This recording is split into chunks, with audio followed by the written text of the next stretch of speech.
everybody, so we have a fun review today as we're discussing The Marvels, the last film from the Marvel Cinematic Universe this year. And I actually have been fairly excited about the film, while at the same time I was kind of dreading it, not due to the film itself, but just the media coverage swirling around it. Similar to the first Captain Marvel with all the controversy around that film. I pretty much knew going in, no matter how I felt about the film, it was going to be quite an experience discussing it online. The Marvels follows Carol, whose duties send her to a wormhole linked to a Kree revolutionary.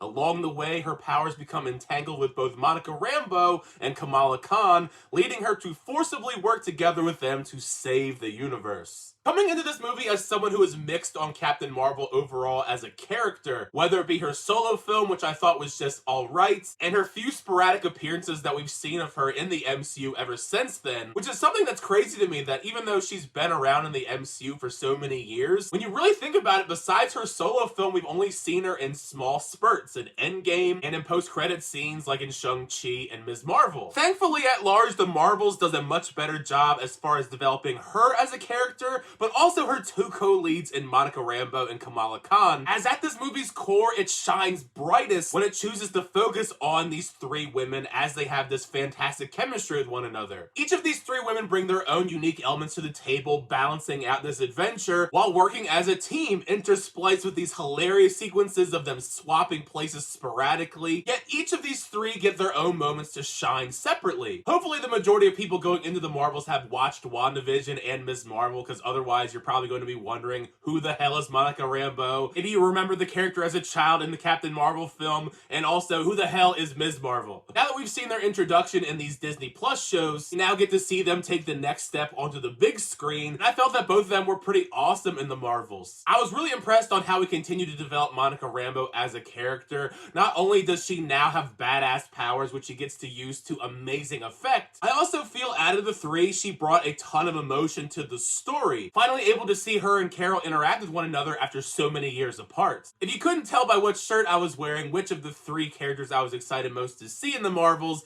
it is Kamala Khan. Kamala Khan continues to showcase in this movie why she is one of my favorite new additions to the MCU, and I just love everything Iman Vellani is doing with the character. Being an avid reader of the Ms. Marvel comic book since the very beginning, she just perfectly embodies the character both in Ms. Marvel and now in the Marvels, with her infectious, lovable energy and her amazing family. I love her family so much. And on top of that, it is just downright hilarious watching Kamala Khan just absolutely fangirl once she does get to meet Carol Danvers. At this point, I've pretty much accepted no matter what I say in a positive light towards Carol Danvers or Brie Larson, more than likely it's going to be disagreed upon by a large section of people on the internet. Unlike a lot of the people that spew hatred towards Brie Larson online, I've actually met her a few times at different conventions over the years, and every single time I've ever met her, she is extremely friendly. But I will admit, at least in my opinion, I think she is becoming a much better character with her portrayal in the Marvels. In this, you do see her evolve more as a character, trying to open up a little bit more, trying to be much less stoic, having a bit more fun with the role, and I think a large part of that is thanks to the additions of Monica and Kamala to the story. Because as I said before, she bounces off these two so well. This is no shade to the two directors of Captain Marvel, but I feel like Nia DaCosta also just got a much better performance out of Brie Larson. Nia DaCosta just does a better job overall balancing these emotional, heartfelt beats between these three women, while also giving us a plethora of badass action sequences with them at the forefront. These three characters have some of the coolest power sets in the entire MCU,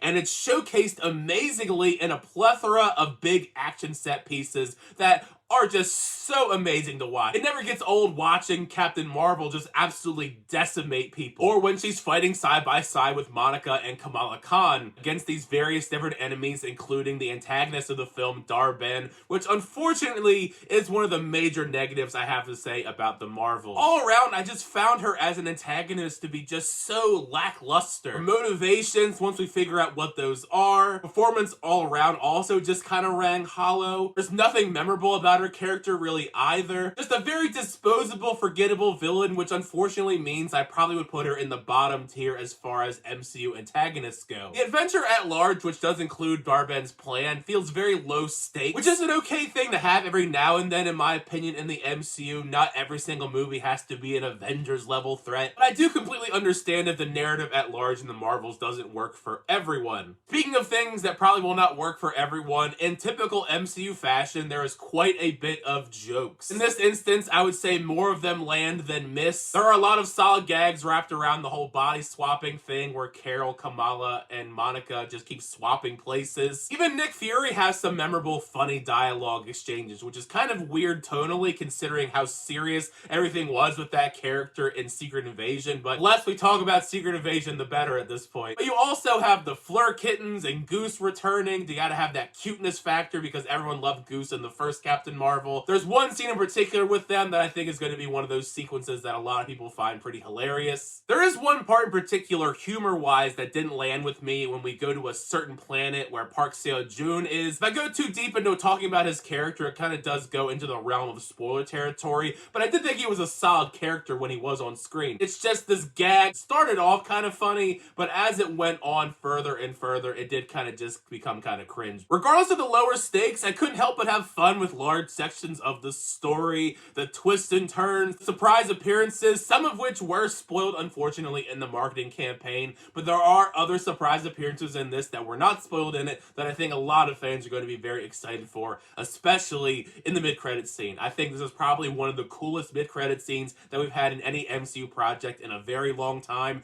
and it also sets up a lot of amazing stuff for the potential future of the MCU, so make sure you stick around for that mid-credit scene. But yeah, all around, The Marvels is a pretty solid sequel. It's not a flawless MCU film by any means. I love the dynamic between these characters, and I'm excited to see where we explore them next in the future of the MCU. But now I've heard my thoughts on The Marvels. Make sure you share your thoughts down below. How did you feel about The Marvels once you get a chance to check it out in theaters? Did you like the film? Did you not like the film? Be sure to share all your thoughts in the comment section down below, because part of the fun is having that conversation with you guys in the comments section. Thank you guys, as always, for videos. I always do appreciate it. Be sure to like on the video and also subscribe to the channel to update reviews, reactions, unboxings, and more. Next time, see you guys later.